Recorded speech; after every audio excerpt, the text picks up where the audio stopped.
Let's get right into it. Number 9. Running from a bear. You're hiking through the woods. Birds chirp. Sunlight filters through the trees. Then silence. A rustle. Huff. And there it is. A grizzly bear, 30 feet away, staring right at you. Your body screams, run, legs tense, heart slams against your ribs, adrenaline floods your veins like a fire hose. You bolt, and in that moment, you've just signed your death warrant, because here's what your instincts don't tell you. Bears can outrun race horses. They hit 35 miles per hour on broken terrain. With claws for cleats, and the second you turn your back, you've just triggered its chase instinct. Bears don't always attack humans, but they do attack fleeing prey. Deer run, elk run. And bears have spent 2 million years evolving to chase. Things that run you, you're now prey. And you're not outrunning a predator built for pursuit. You're giving it a reason to become one. Even if you could keep up, you can't. Not for more than 10 seconds. Not while gasping for air, tripping over roots and screaming into the void. And when you fall, the bear doesn't hesitate. It doesn't maul you out of anger. It finishes you like a machine. Now, what you should do. Stand your ground. Make yourself big. Wave your arms. Shout not in fear, but in dominance. Say, hey bear, I see you. Not prey. Most grizzlies don't want to fight. They want to avoid you, but if you run, you erase that option. Your instinct says flight. But in the wild, flight is the fastest path to death. Number 8. Holding your breath underwater. You're in a river. The current's strong. You slip. The water swallows you. Your lungs burn. Panic hits. You clamp your mouth shut. Hold your breath like your life depends on it. It does. But you're doing it wrong. Because holding your breath underwater isn't survival. It's suicide. Here's why. When you hold your breath, CO builds up in your blood, fast. And CO isn't just waste. It's your body's panic trigger.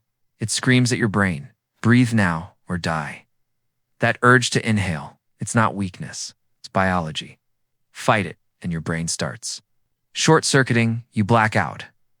Not from lack of oxygen, but from CO poisoning, and the second you pass out, your jaw relaxes. Water floods your lungs. You drown, unconscious, alone, in silence. Even worse, if you're under ice or trapped in a sinking car, holding your breath makes you sink faster. Why? Because your lungs are full of air, you become a human balloon. But the moment you exhale, you lose buoyancy. You sink, and that's when you need to be calm. To move, to escape, but you can't move if you're fighting an invisible enemy inside your own skull.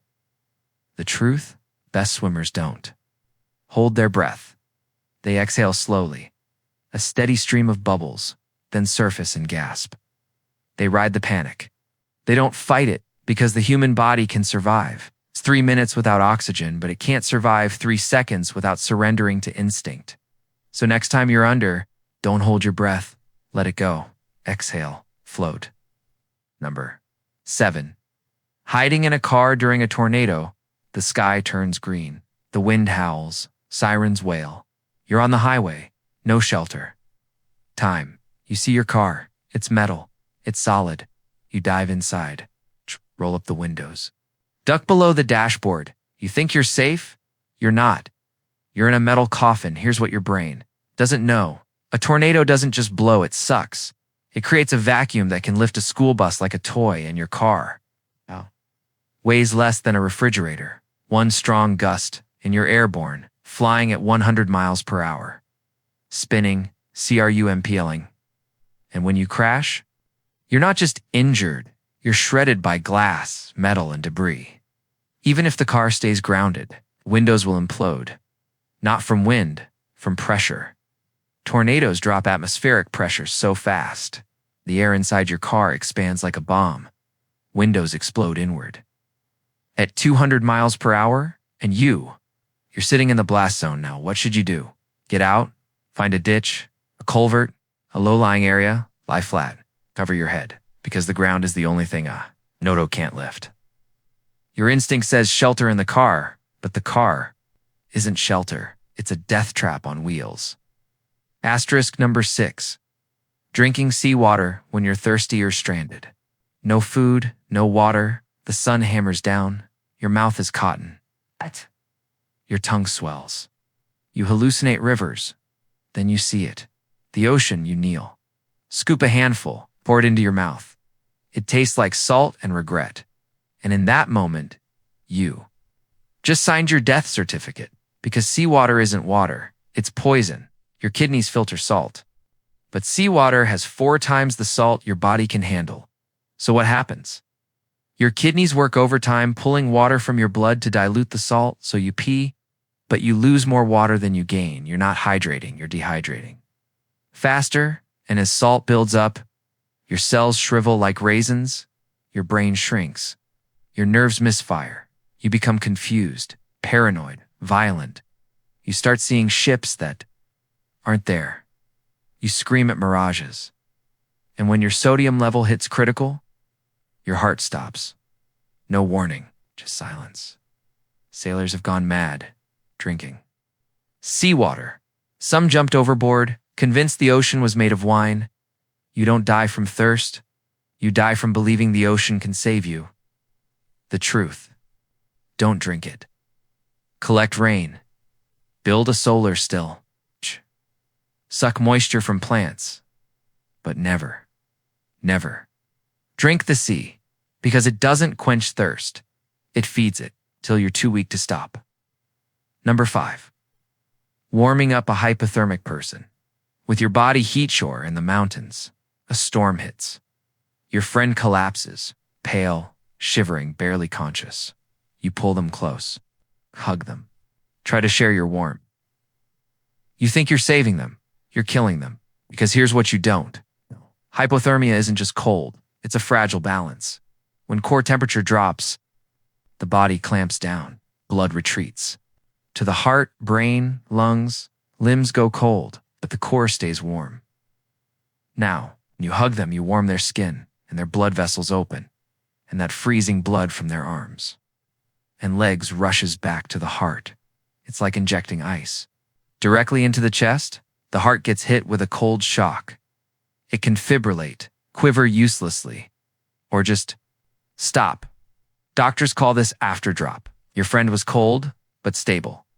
Now they're dying because you tried to help.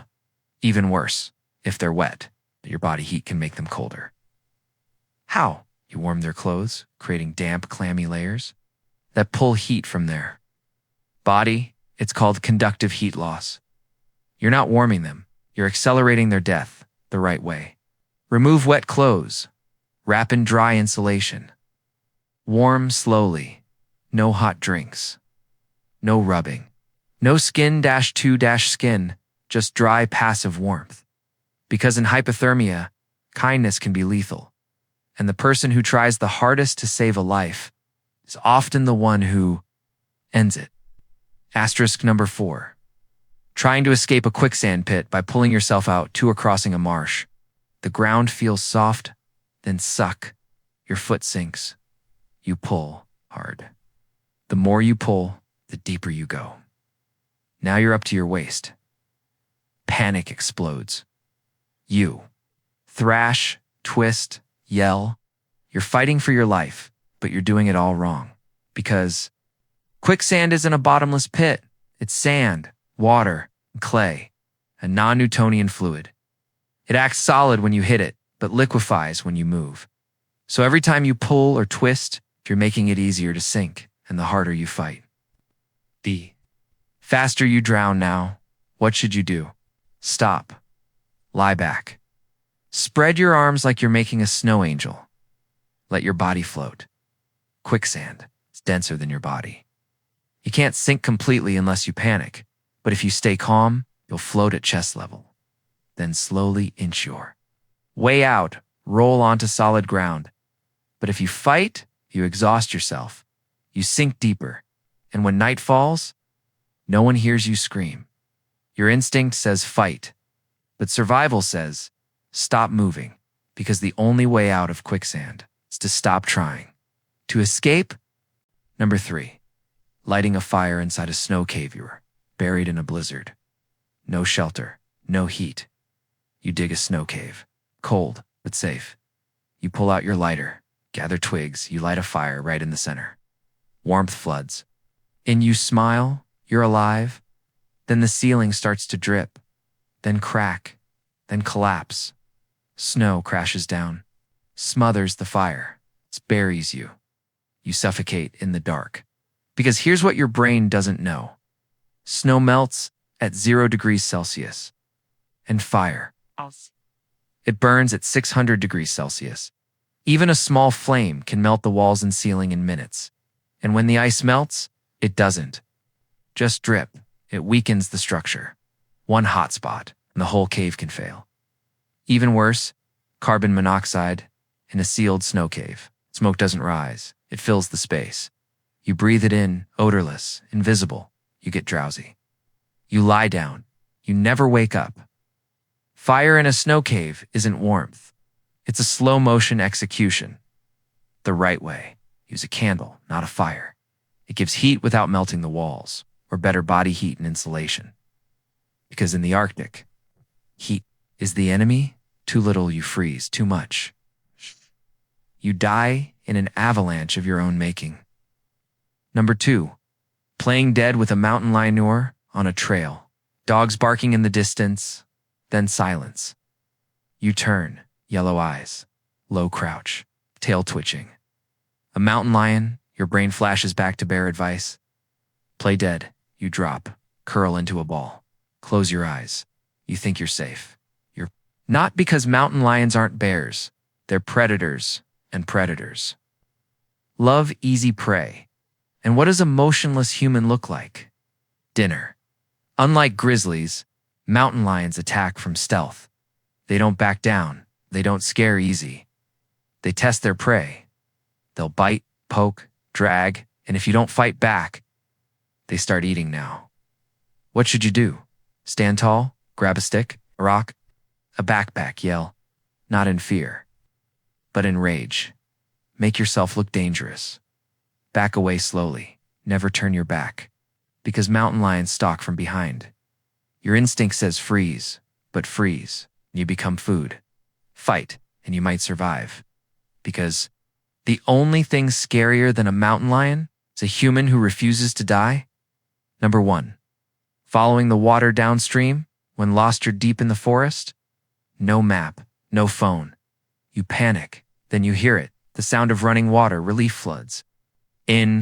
You follow the river downstream. It'll lead to a town, a road, civilization. That's what everyone says. But here's the truth. Rivers don't save you, they kill you. Because downstream isn't a path to safety. It's a one-way ticket to disaster. Why? Because rivers flow through canyons, gorges, rapids. You start walking. Then the banks get steeper. Then they vanish. Now you're in the river, slipping on rocks. Swept by current, one misstep, and you're underwater. No one finds your body, even if the terrain is flat. Rivers attract danger, flash floods, leeches, crocodiles, hypothermia, and worst of all, false hope. You walk for miles, see nothing, but you keep going, because the river must lead somewhere, and when it doesn't, you're too weak to backtrack. You die within sight of water. Now what should you do? Climb, find high ground, look for roads, smoke, lights, or follow a ridgeline. They lead to trails, or stay put. If you're near a trail because the most dangerous thing in the wild is the belief that water will save you, it won't. It'll lead you deeper into the wilderness until you can't find your way back. And the cruelest part? You died not because you were lost, but because you thought you were found. Final words, these instincts, they kept our ancestors alive for thousands of years, but the world has changed, and what used to save lives now gets you killed. Your body reacts on autopilot, but autopilot is programmed for savannas, caves, and tribes, not for quicksand, hypothermia, or tornadoes. So the real survival skill isn't strength, it isn't courage, it's ignoring your gut, it's doing the opposite of what feels right. Because in a life or death moment, the thing that feels safest is often the deadliest, and the people who survive are the ones who question their instincts. even when every cell in their body screams not to. So remember, don't run from a bear. Don't hold your breath underwater. Don't hide in your car during a tornado. Don't drink seawater. Don't hug a hypothermic person. Don't fight quicksand. Don't light a fire in a snow cave. Don't play dead for a mountain lion. And don't follow the river, because survival isn't about instinct. It's about knowledge. And the more you know, the longer you live. That's all for today. If you learned something that could save your life, share this video, because the next person who watches it might be the one who survives. Subscribe for more truths they never taught you. Stay sharp. Stay alive.